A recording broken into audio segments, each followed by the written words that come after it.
السلام علیکم۔ میں اپنے یوٹیوب چینل اردو سیکھیے نورین کے ساتھ میں آپ سب کو خوش آمدید کہتی ہوں۔ آج ہم جماعت ہشتم کا سبق مناظر پاکستان پڑھیں گے۔ قلعے کے بارے میں ایمن کا بیان ابھی جاری تھا کہ مس صاحبہ نے ایمن کا شکریہ ادا کرتے ہوئے کہا، میری یہ خواہش ہے یعنی آرزو ہے کہ آج ہم پاکستان کے سبھی صوبوں کے مناظر کے بارے میں گفتگو کریں یعنی بات چیت کریں۔ یعنی ان کی خواہش تھی کہ صوبہ پنجاب، سندھ، سرحد اور بلوچستان جتنے بھی صوبے پاکستان کے اندر موجود ہیں، جتنے خوبصورت مناظر یہاں پر ہیں، ان کے بارے میں بیان کیا جائے، ان کی تفصیلات زیر بحث آئیں تاکہ وہ طلباء اور طالبات جو وہاں نہیں جا پائے وہ بھی ان مناظر سے لطف اندوز ہو سکیں اور انہیں اندازہ ہو سکے کہ پاکستان کے مختلف حصوں میں کتنے خوبصورت مقامات موجود ہیں۔ اس لیے کسی اور طالبہ نے کوئی قابل دید جگہ دیکھی ہو، قابل دید یعنی دیکھنے کے قابل، تو ہمیں اس کے بارے میں بتائے۔ مس کی یہ بات سن کر ماجدہ نے کہا، مس میں کچھ کہنا چاہتی ہوں۔ اجازت ملنے پر اس نے بتایا کہ اسے کئی دفعہ اپنے ابو، امی اور بہن بھائیوں کے ساتھ لاہور سے کراچی تک ریل گاڑی میں سفر کرنے کا اتفاق ہوا، یعنی وہ لوگ ریل گاڑی کے ذریعے سفر کرنے کو زیادہ پسند کرتے ہیں کیونکہ بآسانی ایک جگہ سے دوسری جگہ جایا جا سکتا ہے اور کرائے بھی مناسب ہوتے ہیں۔ اس کے علاوہ مختلف وہ جگہیں جو ہم روڈ پر جاتے ہوئے نہیں دیکھ سکتے، وہ خوبصورت مناظر، وہ پہاڑ، وہ وادیاں، وہ تمام جگہیں بآسانی ریل کے سفر میں دیکھی جا سکتی ہیں۔ اس لیے اس کے ماں باپ اور وہ لوگ اور تمام اہل خاندان ریل گاڑی کا سفر زیادہ پسند کرتے ہیں۔ اس نے بتایا کہ اسے کئی دفعہ اپنے ماں باپ، بہن بھائیوں کے ساتھ لاہور سے کراچی تک ریل گاڑی میں سفر کرنے کا اتفاق ہوا۔ اس طویل سفر یعنی لمبے سفر میں بہت سے میدانی مناظر دیکھے ہیں، لیکن حیدرآباد سے آگے کراچی تک ریلوے لائن کے دونوں طرف کے وسیع میدانوں کے مناظر نے اسے بہت متاثر کیا اور اسے وہ تمام مناظر بہت خوبصورت لگے۔ بظاہر یہ چٹیل میدان ہے۔ چٹیل میدان یعنی وہ میدان جہاں کوئی سایہ دار درخت نہ ہو یا ظاہری طور پر ویران جگہ کو کہا جاتا ہے۔ بنجر اور بے آباد، بنجر یعنی کاشت کے قابل نہ ہونا، وہ زمین جس میں کچھ بھی کاشت نہیں کیا جا سکتا اور کوئی فصل نہیں اگائی جا سکتی، اور بے آباد یعنی بے رونق۔ تو وہ بظاہر جگہیں جو تھیں وہاں پر چٹیل میدان تھے اور بنجر اور بے آباد جگہیں نمایاں تھیں۔ زمین پتھریلی ہے اور دور دور تک کوئی آبادی نظر نہیں آتی، کہیں کہیں جھاڑیاں ہیں اور میلوں تک گاڑی چلتی چلی جاتی ہے تو کہیں کوئی چرواہا یعنی بکریاں چرانے والا بکریاں چراتے نظر آ جاتا ہے یعنی دکھائی دیتا ہے۔ عجیب ویران علاقہ ہے، عجیب یعنی عجیب و غریب، انوکھا، لیکن اس علاقے کی وسعت میں بھی ایک خوبصورتی ہے، یعنی دلکشی ہے۔ وسعت کہتے ہیں بیٹا پھیلاؤ کو، لیکن اس علاقے میں وہ کہتے ہیں دور دور تک چٹیل میدان نظر آ رہے ہیں، بنجر اور بے آباد کھیت نظر آتے ہیں، آبادی نہیں ہے، جھاڑیاں نہیں ہیں، کوئی سبزہ اور درخت دکھائی نہیں دیتا، کوئی انسان حیوان نظر نہیں آتا، کوئی چرواہا جو ہے وہ بھی دکھائی نہیں دیتا، کوئی بکری، کوئی جانور دکھائی نہیں دے رہا۔ اس کے باوجود اللہ تعالیٰ نے اس ماحول کے اندر اس علاقے کی وسعت میں بھی خوبصورتی پنہاں رکھی ہوئی ہے۔ کراچی کے سمندری مناظر کی دلکشی کا تو ہر کوئی گرویدہ ہے۔ دلکشی یعنی دل کو بھلا لگنا یا خوبصورتی، گرویدہ ہے یعنی انہیں پسند ہے۔ ہر انسان پاکستان کے کیا دنیا کے کسی بھی خطے میں چلا جائے، لیکن جو سمندر اور سمندری مناظر کو دیکھنا، وہاں پر جانا پسند کرتا ہے، وہاں جا کر اسے عجیب قسم کا سکون ملتا ہے اور سکون کا احساس ہوتا ہے۔ کراچی کے سمندری مناظر کی دلکشی کا تو ہر کوئی گرویدہ ہے، ہر بندہ اسے پسند کرتا ہے، لیکن کلفٹن، منوڑا، ہاکس بے،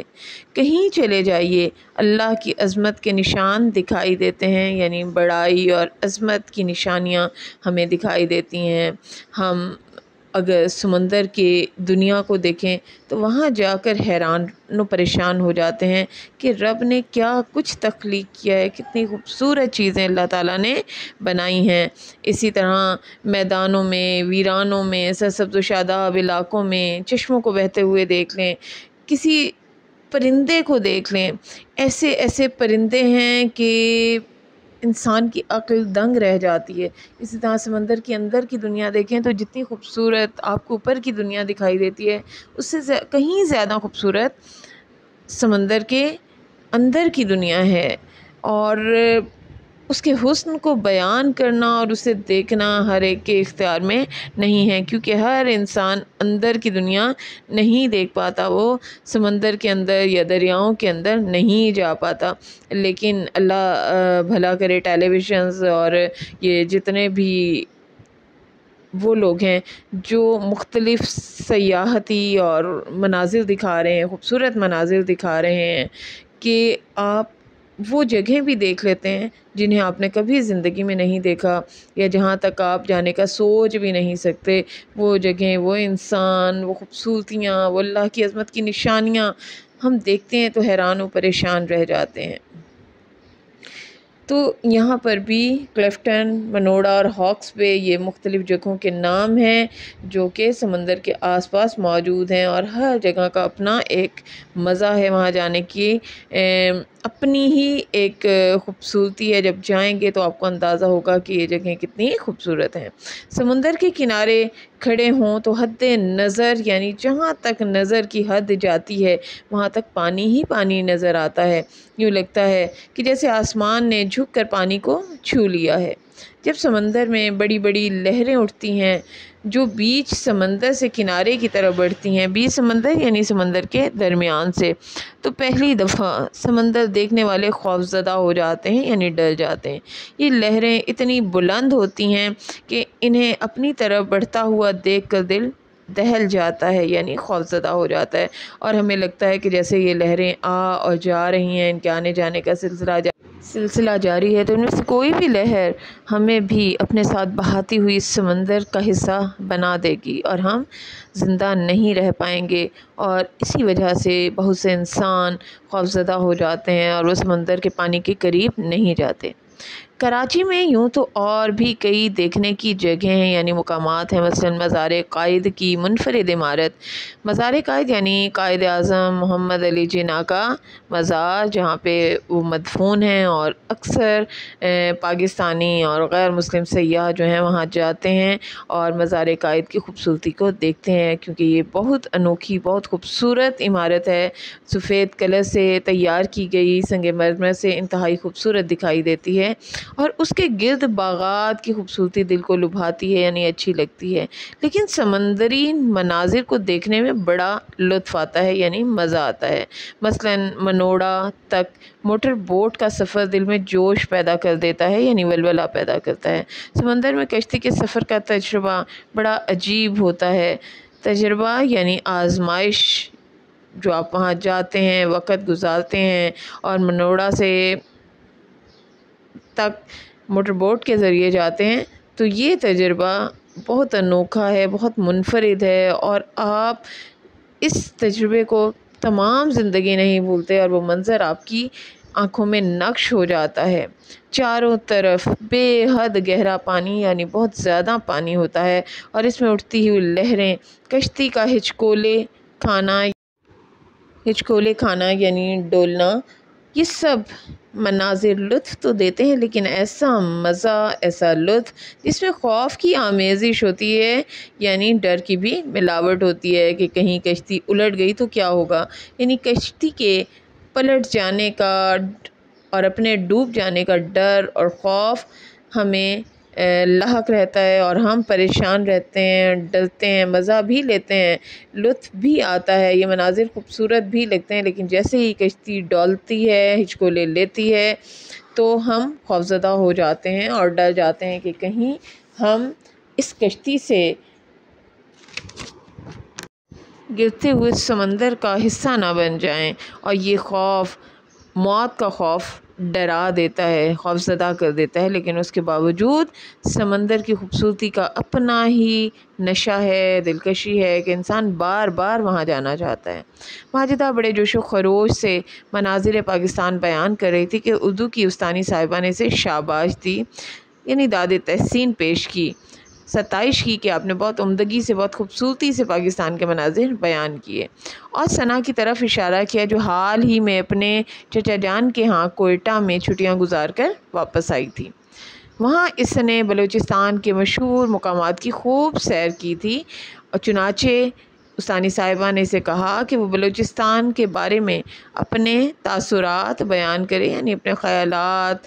کہ اس نے وہاں جا کر کیسا محسوس کیا، وہ جگہیں اسے کیسی لگیں، اور وہاں کی خوبصورتیاں دیکھ کر اس کے کیا خیالات ہیں، اس نے یہ جاننے کے لیے استانی صاحبہ نے اسے بولنے کے لیے کہا کہ وہ اپنے خیالات بیان کرے۔ ثنا کہنے لگی کہ ہمارے ملک کے سب سے بڑے صوبے بلوچستان میں بڑے شاندار قدرتی مناظر ہیں، اور ہمارے تہذیبی ورثے کی عکاسی کرنے والی عمارتیں اور تفریحی مقامات ہیں، یعنی پاکستان میں صوبہ بلوچستان کے اندر اتنے خوبصورت قدرتی مناظر موجود ہیں جو ہماری ثقافتی ورثے کو، ہماری ثقافت کو ظاہر کرتے ہیں۔ وہاں کی عمارتیں، وہاں کے تفریحی مقامات پر جب آپ جائیں تو وہاں کے لوگوں کا رہن سہن، وہاں کی بول چال، ان کے پہننے اوڑھنے کے طریقے، ان کے رسم و رواج ہمارے سامنے آتے ہیں، اور ہمیں وہاں کی تہذیب و ثقافت کا پتہ چلتا ہے۔ گوادر اور پستی وغیرہ کی بندرگاہیں ہیں، یہ بندرگاہیں جہاں پر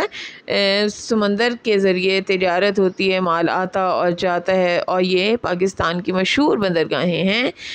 بڑے بڑے وسیع میدانی علاقے اور پہاڑ ہیں،